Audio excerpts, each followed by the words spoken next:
SCP-1983, Doorway to Nowhere. A Keter. An extra-dimensional SCP. So this looks like this won't be, it seems like the extra-dimensional ones are definitely the scarier class of SCPs. The power scaling for those definitely go way above natural. The last Keter one that we saw, too, was actually hysterically strong, where it like seemed like the whole time that it was kind of like harmless, and then it turns out it just isn't. But yeah, let's check it out, man. We haven't been to the Vulcan for a while, so it'll probably take a while to like warm up and get used to some of these SCPs, but I'm ready to do it. So let's get into it. Good afternoon, everyone. My name is Dr. Miller, and the SCP we're going to be looking at today is SCP-1983. Object Class: Keter. Presumed neutralized. Special Containment Procedures. Outpost 54 has been built on the land surrounding SCP-1983 and disguised as a chemical plant. The plant building serves as a barracks for Mobile Task Force Chi-13, Choir Boys. All entry points into Outpost 54 are to be guarded at all times. Personnel will review Document 1983-12, which details the cover story to be given to any civilians expressing curiosity. All Mobile Task Force must profess strong religious beliefs per Chi-13 protocols. All ammunition stocked must have silver or silver-tipped projectiles. A 24-hour watch is to be maintained on the front door of SCP-1983-1.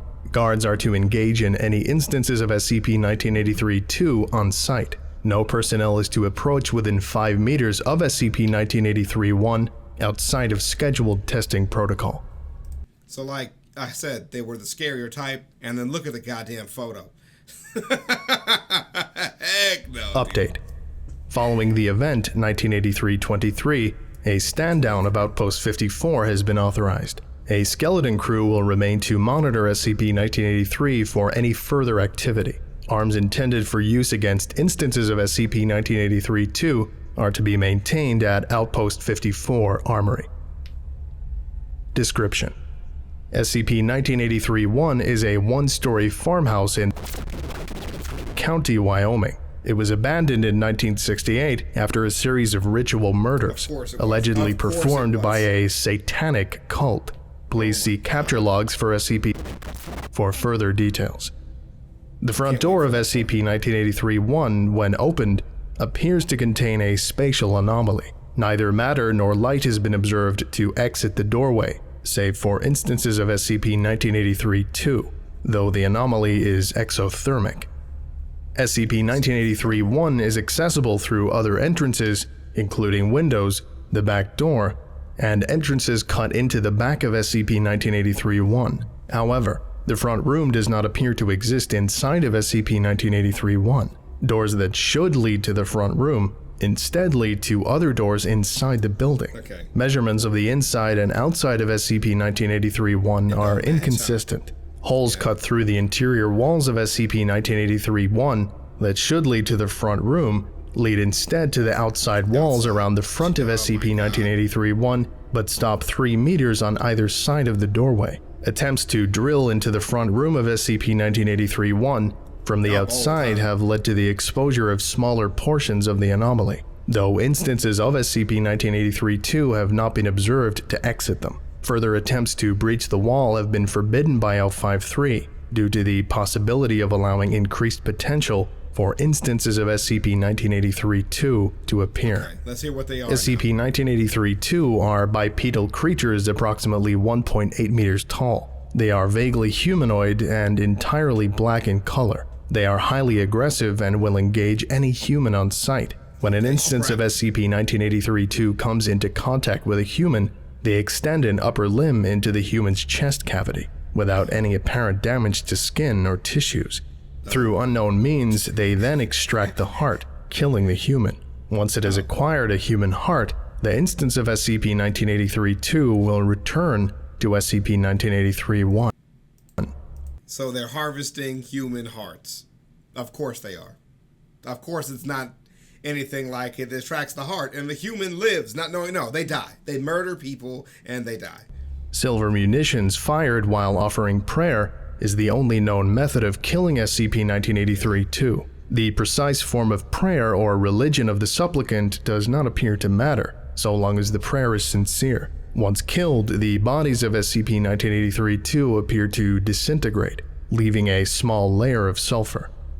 SCP-1983 was discovered after a series of mysterious deaths in the vicinity of County. Foundation investigators encountered instances of SCP-1983-2 and were able to trace them back to SCP-1983-1. Addendum 1. A team from Mobile Task Force Chi-13 was sent through the front doorway to attempt to investigate the anomaly. They did not return. However, shortly after they entered, the front door appeared, closing in the frame. No further manifestations of SCP-1983-2 appeared. Addendum 2. A second assault team entered SCP-1983-1 to determine the fate of the first assault team. They did not return. The door did not close. Shortly after, new manifestations of SCP-1983-2 appeared. Agent Morris entered the doorway, which closed shortly after. Addendum 3.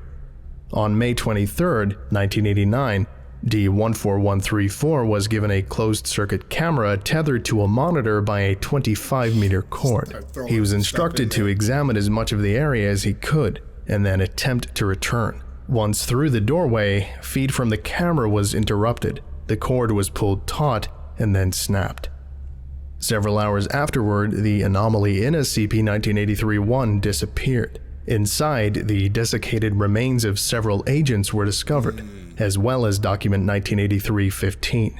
An informal SCP report written by an agent within the anomaly appears as follows. Item number. Pending. Object class. Keter. God help you. Special containment procedures.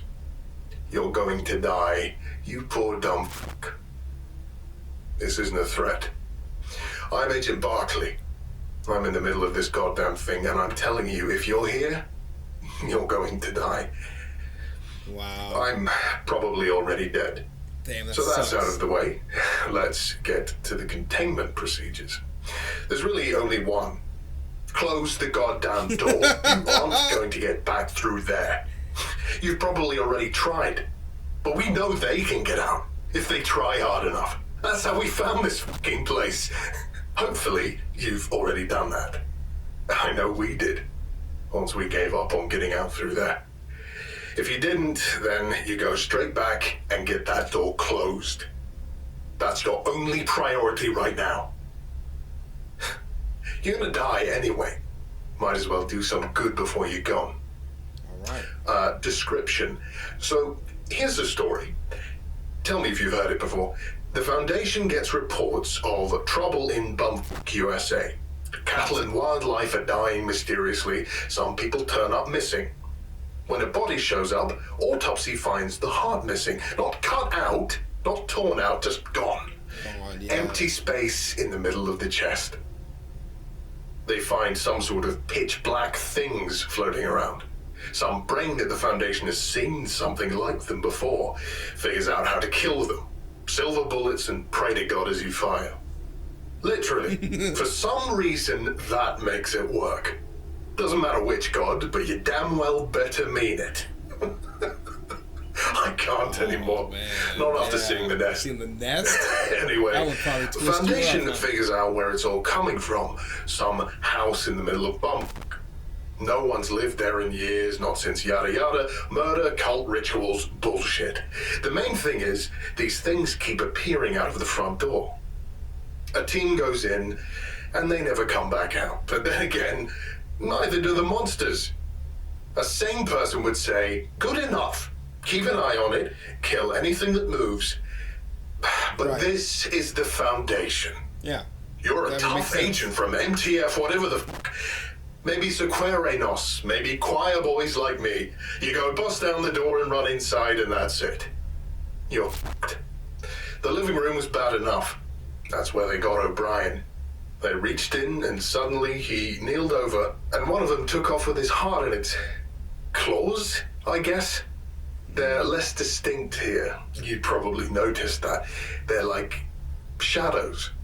Stay away from the light. I know it sounds stupid. That sounds stupid. But think about it. In the light, shadows are stronger.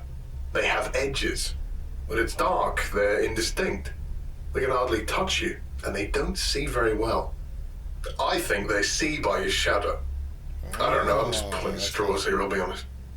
You've probably tried to go back out the door, but if you haven't, don't. It leads to someplace even worse. There aren't any monsters, but Jones went too far from the house, and I swear to God, he started to melt. Things started popping out of him, and all you need to know is he didn't make it back. Oh. That's when we closed the door. Oh, it's so much more personal. So we started moving through the house. Stop doing this? We kept to the light at first, before we wised up. 3 of us gone that way, but we got a pretty good picture of our surroundings. This place? It's big. It's not just the farmhouse, it's like they stole bits and pieces of a lot of places and stuck them all together. There's some bits that look like an apartment, some that look like a shopping mall, and even what I swear is a closet from my old high school. The same patterns on the tiles and everything. That's kind of cool. There's also bits that are made out of stuff. I like that It's black, like the shadow things, and it's mostly in the well-lit places. If the lights go out, you can stick your hand through. I don't recommend it. That's how we lost Torres. Something grabbed him, pulled him through. The hole wasn't big enough for his head, but he still went through. Eventually. Oh my God. So stay away from the light places, but watch your step when it's dark. Of course, there's no way out. We figured that out too. Any door you find, it either leads to another room in this nut house, or it leads out there. And it's pretty obvious we can't live there, so it's wait until you starve to death, or one of those things gets you. Great bunch of choices, hey? There's one thing you can do. I can go through with it, but I'm so in. maybe you can. It won't help you live, I don't think, but I think it's important. I'm pretty sure someone's going to have to, or these things are going to get out eventually. This place is stolen from lots of places, so I'm thinking there have to be other doors. We've closed all the other ones we've found, but what if they get opened again? And the Foundation doesn't find them in time. Hell, they don't even know about closing the doors. I'm just hoping they figure out that if someone goes in, the things might stop getting out. And that's assuming everyone's smart enough to close the door after they come in. Okay, so what's the plan? So I think I figured out a way to stop these things. It's the nest. I only saw it once, for a few minutes. We followed one of those bastards after they got Denning's heart. It took it into a room that I guess is in the middle of this whole place. It's all black stuff, and they've dragged every kind of light they could find, I guess. Lamps, flashlights, candles, you name it. Some of them were carrying in more as we watched. Anyway, at the middle there's a big pile of hearts, just tossed in a heap and torn open. Every one. They threw Denning's heart on the pile and it started to beat, and then pulse, and then thrash around. Then it tore open, and one of those things pulled itself out. It shook itself, started to grow, and then went right to work. The gross thing is that, torn apart as they were, the hearts kept beating. I swear I felt a twinge in my own chest. There were shadows in the place. I don't mean the monsters, I mean real shadows of people. Only there was no one there to cast them. They were coming from the hearts. A new one appeared at the same time as the hatching monster and started trying to pull away, but it couldn't. So what do you think? That's why I ran. I couldn't take it. You understand? I wasn't trained for this kind of shit. I heard the others behind me. I don't know if they were trying to stop me or if the bastards had spotted us, but we got separated. I found a nice, dark closet and I've been hiding in here ever since. I've been writing by penlight. I turn it off whenever I hear one of them getting close. It's worked. So far. I can't go any further. I've got a few shots left in my gun, but I can't pray anymore. Not and mean it. Not after I saw the nest. But you, if you found this, you've got to be an agent too. Maybe you're stronger than I was. If you can, go in and destroy the nest. Destroy every last heart. If you do, maybe it'll kill them. It's the only thing I can think of. You'll probably die doing it, but you're dead anyway, so what does it matter to you how it happens? Me? I'm gonna try and get this report back to the living room, which I hope is where you found it. Then, I'm going to make sure they can't use my heart to make another one of those fucking things. Smart. Good luck. Moritore te saluted. Whew. SCP-1983 is presumed to have been neutralized by D-14134, who was posthumously awarded the Foundation Star, one of only 2 awarded to D-Class personnel. Due to information contained in Document 1983-15, it is believed that the anomaly was not localized as previously believed, and renewed resources have gone into attempting to locate similar incidents. Oh, man. Oh, of course it gets away. Of course it freaking gets away, dude. Like that's so personal. Oh, gosh. It draws you in, man. I remember when we started doing this, but Jesus, man.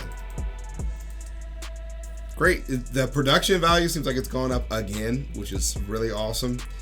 And you know what? Maybe we'll check up on that other SCP series we were doing with the, like the animated one. That one was kind of nice too, actually. But, yeah, I think I'm done with this. Maybe we can get a less emotional SCP next time. A more fun one. I don't know, I'm weak. Maybe you're stronger than I am. But it's like the imagery of a guy stuck in a closet writing his death note, right? That's pretty intense, man. That's pretty intense. But yeah, I think we'll stick around. I think we'll do some more SCP stuff. You guys got any that you want to see? I know the Scarlet King was requested. It's like an hour long. Maybe me and Skitten will do like a part 1 and part 2 thing of that. But I'll see how she feels about it. But right now, I'm gonna head out. I'll holler at y'all. Peace.